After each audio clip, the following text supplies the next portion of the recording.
د شین چای او د مټۍ ورځ ده افغانان ورونو، ځکه چې کله په دشمن باندې اور بلي په تکلیف کې تاسو معلومات دی چې د شین چای او د کامې او د چارسدې ګوړه رالمه او خوشحالي پې کوم.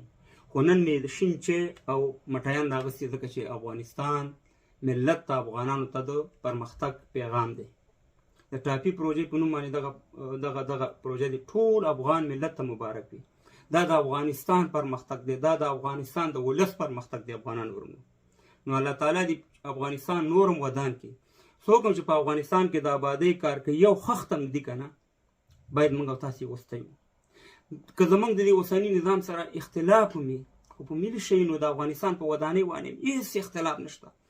ګورئ دا 45 کاله جنګونه شوي، د وطن ډېر وران شوی، چې هر څوک یې جوړی هغه زموږ مسلمان دی، هغه زموږ افغان دی، هغه زموږ اتل دی افغانان ورونو. زه چې کابل ته لاړم ما د ارګ طرف ته وکتم، په دې ارګ باندې څومره غټې کفرۍ تېرې شوي. چا چې خدمت کړی هم دې ملت ته معلوم دی او چا چې خیانت کړی هم دې ملت ته معلوم دی. نو افغانان ورونو په ملي شیانو به موږ هېڅ دغه نه کوو.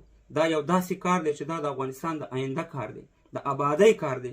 باید موږ دا وستایو. راځئ چې د شخصي ضد کینې نه تېر شو. ګورئ ما دلته یو شیطان میډیا کته هغه سري رشته ته د افغانستان پسې پروپاګانډه کوي او دا وایي چې په کابل کې دومره بمونه خلاص شو، دومره بمونه خلاص شو.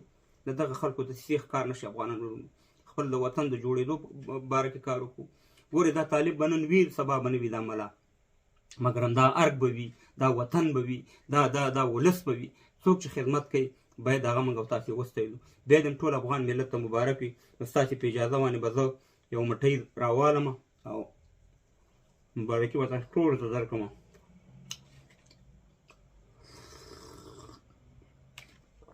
زنده باد افغانستان، تل دې وي افغانستان، برباد او نابود دې وي د افغانستان دشمنان. غواړو یې د درستې نړۍ سیال تر ټولو چت وطن، دا جنت جنت وطن، دا جنت جنت وطن.